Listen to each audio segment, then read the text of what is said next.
every single one of us is going to die. Every single one of us. Doesn't matter who you are, where you are, what you do in life. This is a universal truth, and it connects us all. I only know that it's common to all of us and that there's strength in sharing what it means to each other, even if it's fears, even if it's worst case scenarios, even if it's, I sure don't want this to happen, or if I'm ever in a hospital in this condition, I want this kind of medical support or not medical support. I think that it is so deeply personally empowering to have those conversations when we just know that this is something that's common to all of us.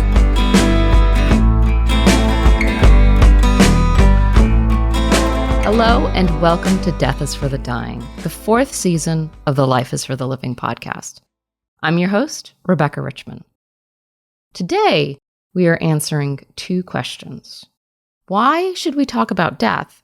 And how do we even start the conversation? For me, as well as our guests, I think the obvious answer to the former question is because you are going to die, and your loved ones and friends are going to die, and if you don't talk about it, you will make what is already a hard experience into a traumatic and scarring one. As Rebecca, the death-positive advocate, points out, so if you're the person who's dying, and everybody's going to die someday, so this is always worth thinking about, no matter how close or far you are from that, because you never know. If you're the person who's going to die, think about not just what is important to you, but what is important to your loved ones. Think about how you want to be remembered. And here is Seth, co-owner of The Natural Funeral, expanding on that theme. What do you think is missing in American conversations and perception of death? Well, the conversation is missing from the conversation. Fair enough. And I'm proud of you all for having it boldly, but most people don't sit around the party table and talk about what are you going to do with your body when you don't need it anymore? Or how is your family going to be supported with ritual when you're through with your earthly body? And so I think just boldly having conversations anywhere, anytime, any place, any group of people is a great time to talk about something that we've kept in the corner for so long. As someone who has not just talked about this, but I've been a client of the modern funeral industry. And I can tell you that is a really hard time to have these conversations. And so if for no other reason than encouraging people to be met with a little more simplicity when they get to this moment where someone is sitting across the desk from you, asking you to write a big check for a service that's about to happen, well, it'd be good if you've given that some thought ahead of time so that you're not as maybe easily influenced by someone else's opinion. In recent years, death has taken a bit more of a center stage in society. COVID certainly forced us to deal with our own mortality, and in fact gave many a first-hand experience of grief. But even as the pandemic fades out, we will still need to face the fact that the aging boomer population will continue to put more and more pressure on our death care systems. As Dula Cathy points out, people 65 years and older, over 20% of them, they have no children, they have no partners, they have no extended family. And the baby boomer population from 1946 to 1964 is the most largest unprecedented population there is. It's over 77 million strong. And that's a lot of death and dying. And as you know, people of all ages die. We are born, we pay taxes, and we die. And we get to choose. And this is, not everybody gets to choose. Say tomorrow's not promised to anybody. There is still strong societal pressure, even if unconsciously, to only talk about death in a hushed and minimal way. As our producer Marco found out after the death of our mutual friend and former podcast guest, Ghada El Sayed. I know for myself, when people came and asked me how I was doing after the passing of our friend, I was very kind of matter of fact about it. I was pretty treating it like a normal conversation. What I noticed is that people were expecting me to respond in a different way. I guess they may be expecting me to respond maybe a little more solemnly, maybe a little bit more upset. But I was kind of, just realistic about the whole situation. I'm like, yeah, I mean, we knew that this was coming. And the way that I explained it to people is that it was like dropping somebody off at the airport. You were really upset at the time that you left them at the gate. But then once you drove away, you're still upset, you're still sad, but you know they're in a better place. And you know that they're having whatever good times that they're having. And now it's just like if someone came to ask me to be like, oh no, they're there. They're on a trip. They're doing their thing. Yeah. And it was weird that I'm more comfortable with the conversation, but other folks had like different reactions, or they were uncomfortable with maybe the way I was handling it. On the other hand, when you acknowledge death as part of life and really live with it, you can find the joy in it as well. As a native of New Orleans, Jennifer knows this all too well. A great way to describe New Orleans and just Louisianians is like we're very grounded in the present moment, very much like here for today, grateful for today. Tomorrow is for that. So translate all of those mannerisms and beliefs into death. We know that we're sending our loved one off in great spirits. We literally party in cemeteries. And some people think that's weird. But it's just so joyful. It's something so beautiful about reading somebody's 4-page obituary. It's like a biography, really, about their entire life. That's the beautiful side of it, like the lighthearted side of it. My favorite thing to do when I have friends visit and we're driving from the airport on the interstate is like their shock when we get to like we're coming into New Orleans, happen upon like Carrollton exit and everything, and there's the two cemeteries like the end of Canal Street, and it's just like cemeteries on both sides of the interstate, and they're just like shock. Everybody who it's their first time coming in and they see that, they're just so shocked, like, oh wow, I forgot y'all cemeteries are above ground, or oh my God, it really is above ground. Like that initial shock, I like it. It's just like, yeah, but for me, it's just normal. Actually, you know what's funny? It was abnormal for me to come to Texas and see so many different cemeteries. So yeah, the above ground cemeteries, they're like ghost cities. I guess that can be haunting in that way. So hopefully we've convinced you should be having conversations about death. But how do you start that conversation?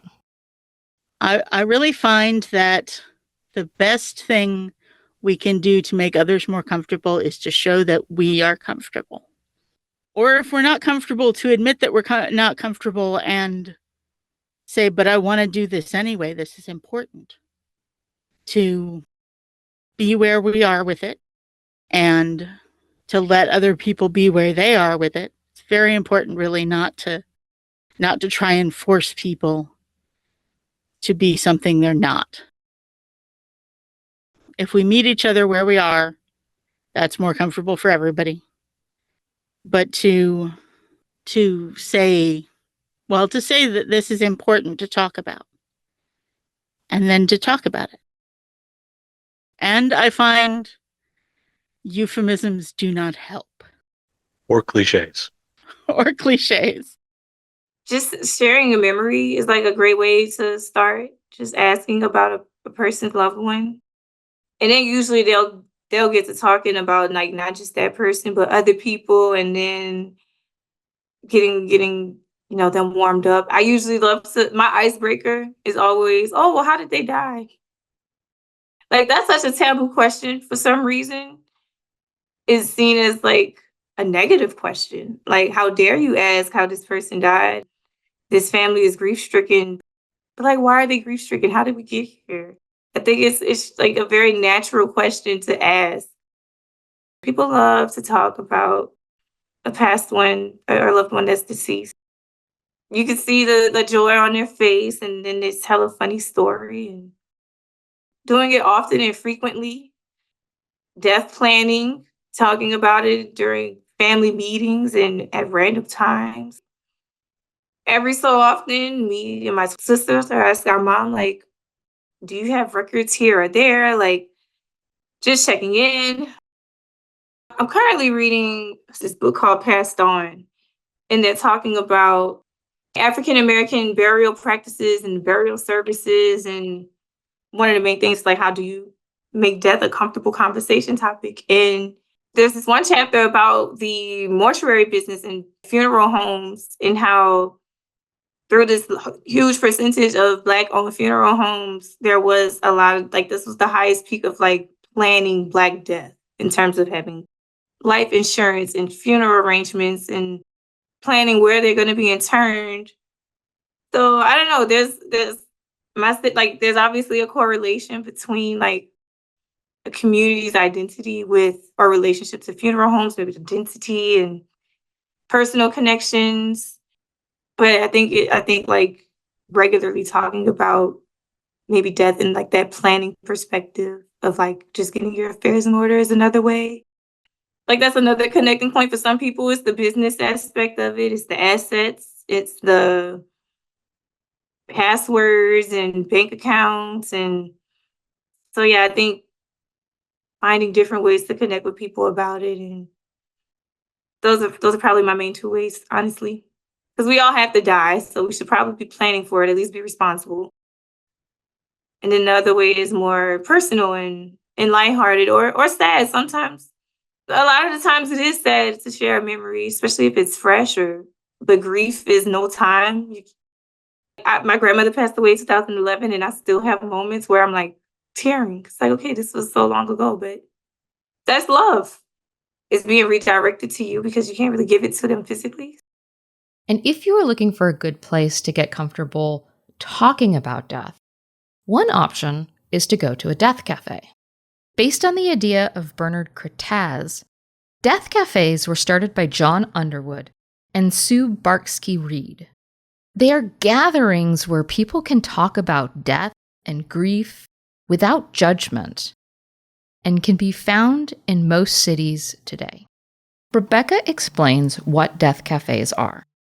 It is entirely group directed, which means that, yes, sometimes there are long silences, and I am terrible at long silences, so I am frequently the person to fill that silence. It helps that I have a lot to say. But it's just sometimes Lauren, who is our facilitator, will have a question to start things off with, but nobody has to answer it. People are free to or not as they choose. And otherwise, people talk about whatever they want to talk about. We have talked about every aspect of death I know of. We have talked about rituals. We have talked about practicalities. We have talked about spiritual beliefs. We have talked about near-death experiences. We have talked about ghosts. Some memorable stories about ghosts in the death cafe. But it is confidential. You are not supposed to tell stories without the permission of the person involved. So, like, one story that I tell, because I did get the guy's permission, is the time that some new people came, and I remember the guy's name was Doug. And he is like, I wish I could just be a tree when I die. And 3 of us went, you can! And he's like, wow, I want a Doug fir. There's a forestry joke, ladies and gentlemen. That's fantastic. And he was so delighted with that news. Oh God. That he could be a tree. He was so happy when he left. So if I understand correctly, this is not necessarily for people who are maybe grieving, like to air out their grief with the group, it's more kind of like gaining knowledge, like education for the process and all the different kind of like topics that are death adjacent, perhaps. It is not a support group for the grieving, but that doesn't mean you can't go there and grieve. Okay. And we have absolutely had those conversations as well. We have sat there and talked about, we sat there and talked about my grandmother when she died and how sad I was. And when my cat died, when 4 of my cats died, we sat and talked about my cats and my dog. And, and people bring their grief to the Death Cafe, absolutely. But it is not the point of Death Cafe.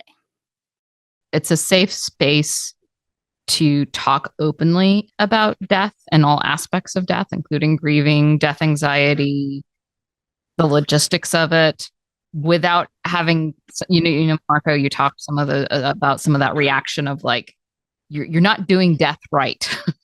Yeah.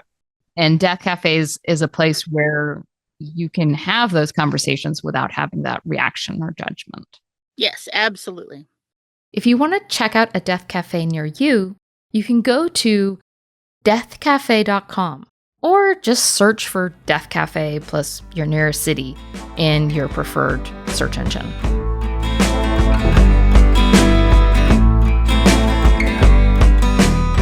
Hopefully, we have now convinced you that you should talk about death and given you some tips on how to start that conversation. If you have any other suggestions about how to make people comfortable with the idea of death, let us know. You can reach us at lifeisfortheL on Twitter and Instagram, or email us at lifeisforthelivingpodcast@gmail.com. Please join us next time when we dive into how to survive having a loved one being given a terminal diagnosis. And until then, take care of yourself.